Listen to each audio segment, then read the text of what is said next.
station, this is Houston. Are you ready for the event? I am ready for the event. W Radio, this is Mission Control Houston. Please call station for a voice check. Para ayudar a muchas de las escuelas aquí en Miami-Dade, así que vamos a estar trabajando con los Dolphins, vamos a estar trabajando con las escuelas para poder darle más auge a este programa para que los niños participen. Diana, sabemos que va a haber invitados, más allá de que es un evento para la prensa, de algunos jugadores muy importantes. Sí, vamos a tener varios jugadores aquí en el evento, pero que también van a ser que han jugado anteriormente para el grupo de los Dolphins, pero también las personas que participan, los estudiantes en el programa, y ellos califican la escuela califica hasta número de horas que han contribuido para el programa. Ellos pueden ganarse apariencias de los jugadores de los Dolphins en sus escuelas, así que por favor visiten al español.fueluptoplay60.com para que puedan aprender sobre todas las recompensas que se pueden ganar para participar en este programa. Sí, simplemente para remarcar entonces, la página web que ya la pueden ver es Fuel Up to Play. Y Fuel es como combustible para la gente. At the station.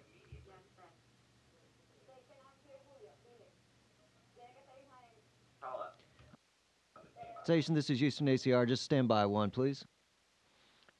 Commander Kelly, can you hear me? Yeah, I have you loud and clear. Welcome aboard the space station.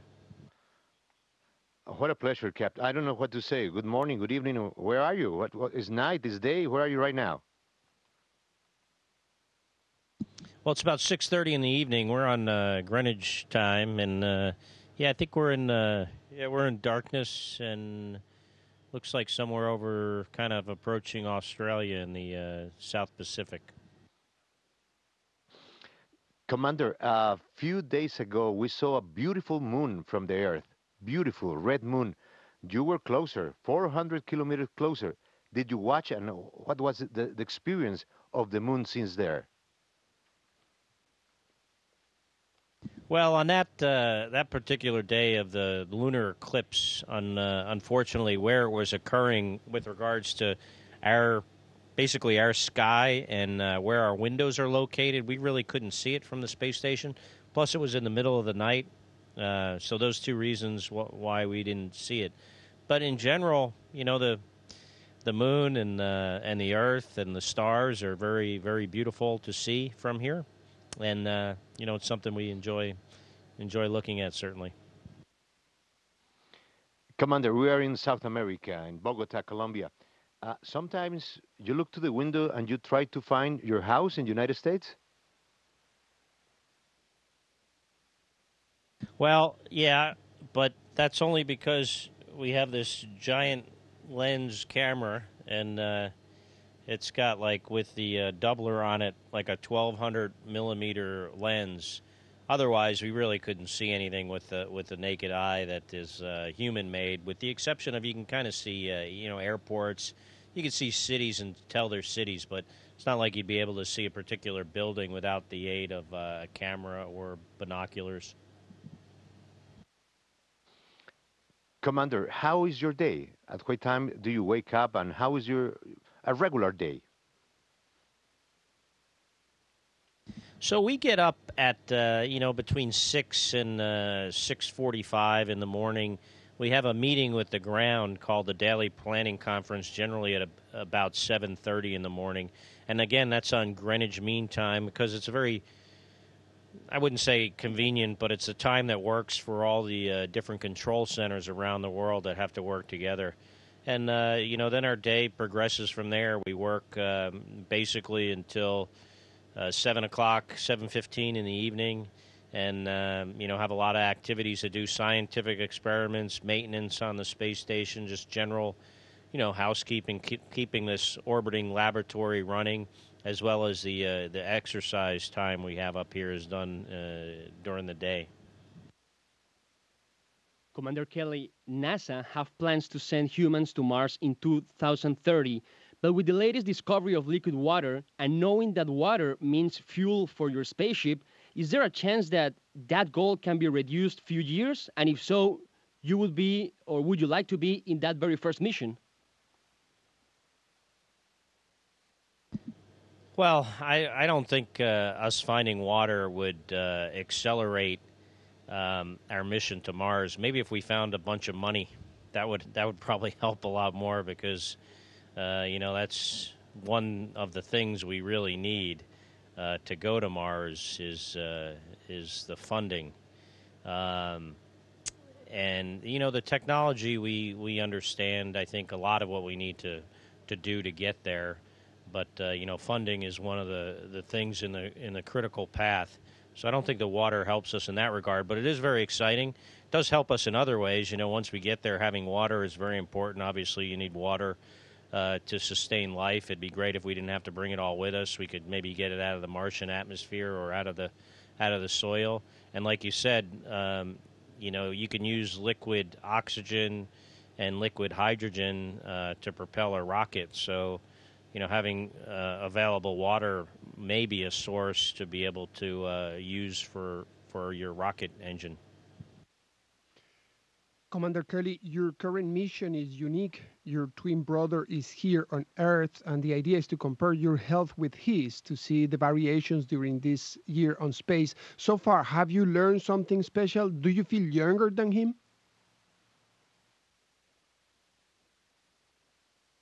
Well, I hope I look younger, but I don't know that I feel younger. That science is it's very sophisticated, complicated. It's looking at us on a genetic level. And much of the way we do that is through samples of blood and other bodily substances, both taken here on orbit and on the ground. And in the case of mine, they're sent back to the ground. And a whole lot of analysis has to be done, a whole lot of research and, publishing of the results. So I don't know of any particular findings thus far. It doesn't mean there aren't any really, but, that will take time. But I'm sure we're going to learn some exciting stuff. Commander, could you describe for our listeners what is the most amazing and surprising thing you have seen through the window? Well, through the window, there's a lot of beautiful sights. But a few months ago, we saw some Aurora australis, the southern Aurora. It's hard to say sometimes. That was pretty spectacular. That just really enveloped the space station. And not only could you see the green colors of this particular aurora, but you could also see the red colors with your naked eye. So, that on this particular flight was one of the the most incredible thing I've seen out the window. Commander Kelly, recently you said via Twitter, you're so active via Twitter, that your favorite color looking the planet is blue, but it's green, the one you miss the most. And then you said that from space, you can see a very thin and weak line of the atmosphere. How bad is climate change affecting our planet, and what's NASA doing about it?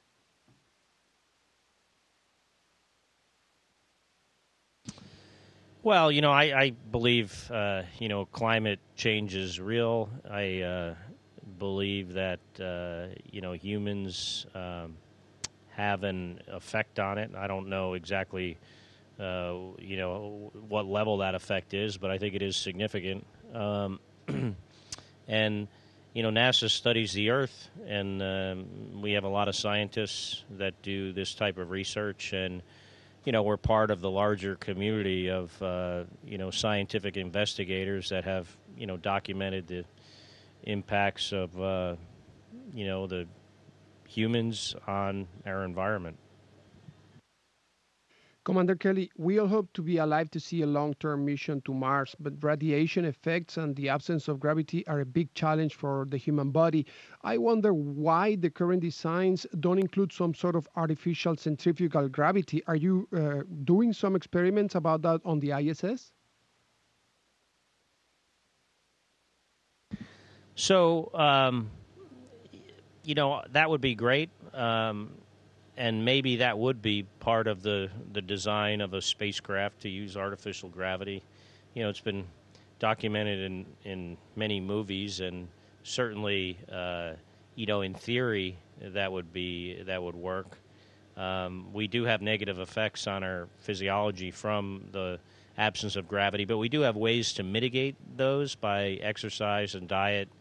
Maybe there'll be other ways found in the future. So, yeah, that is an option, and possibly that'll be designed into the vehicle. That'll hopefully go to Mars in my lifetime. I'd love to see it, and I probably won't be able to participate in it directly as a crew member, but maybe in some other capacity. Commander, this is our last question. Station, this is Houston ACR. That concludes the W Radio portion of the event. Please stand by for a voice check from WGN Radio. Station, this is WGN Radio. How do you hear us? Have you loud and clear. Excellent. Well, on the super celebrity satellite, I think there's no other way to put this, Anna. We've got awesome. One of the great American heroes, Commander Scott Kelly, on board the International Space Station. And Commander, first of all, congratulations. You just made the halfway point of your year in space. And physically, do you feel better than you did 190 days ago, or worse?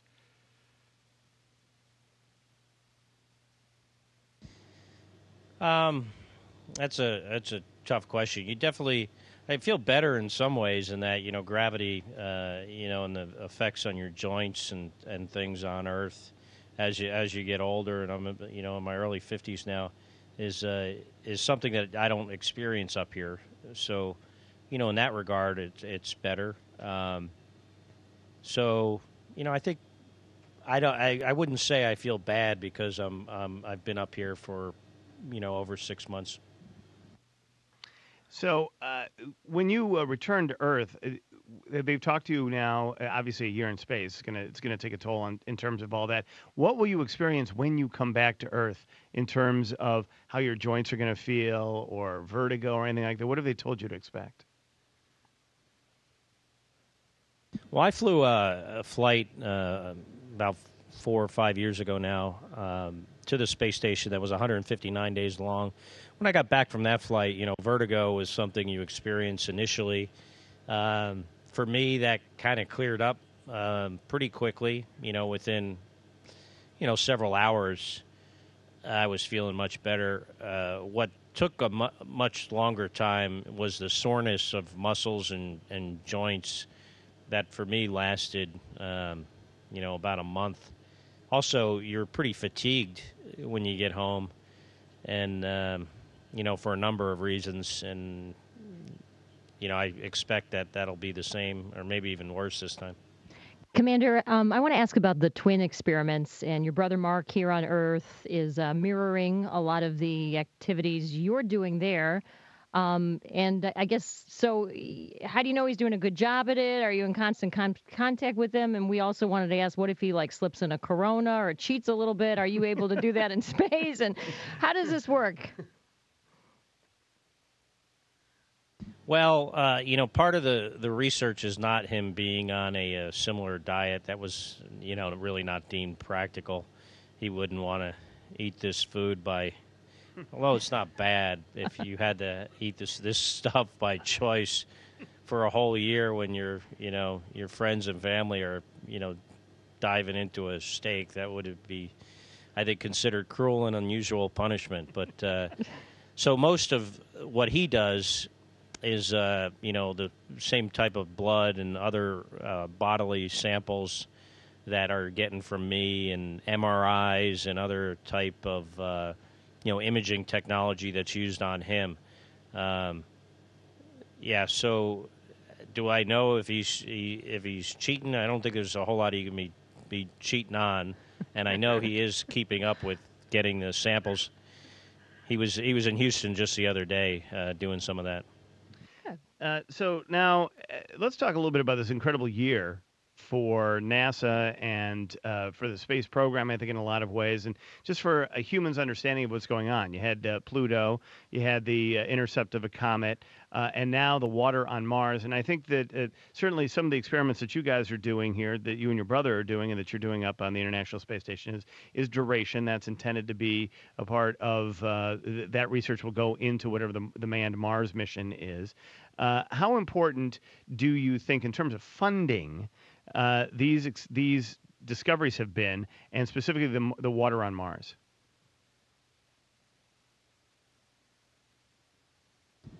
Hopefully it's it's a positive thing.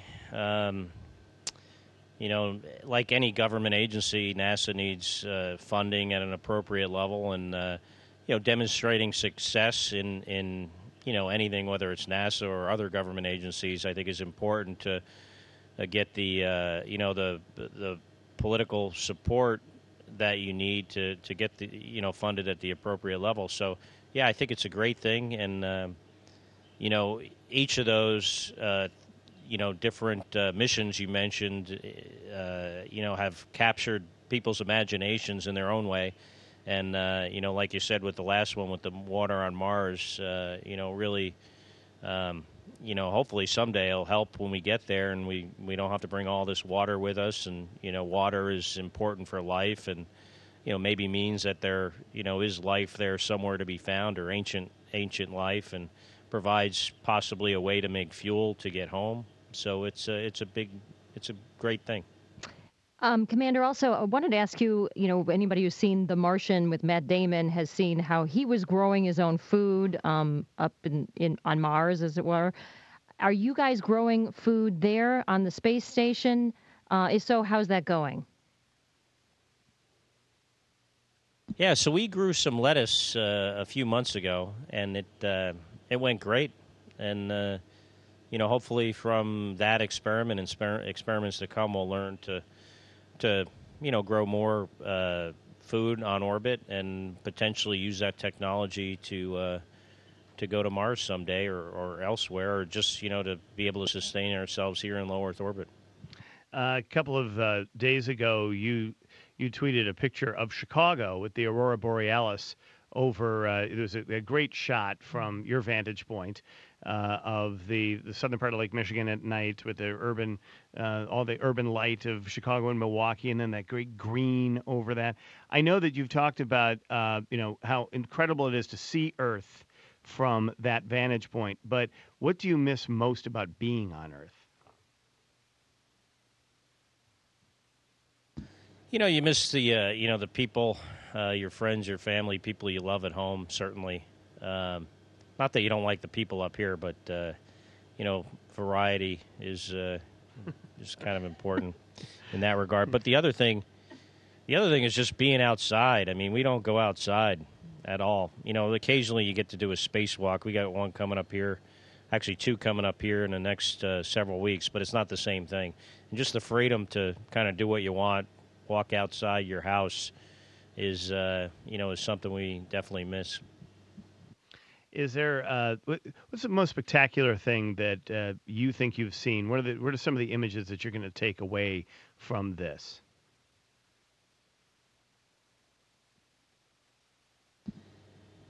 I think what I will learn from this. Let's talk about that first. Is just the I think the potential for us to do things that are really, really hard.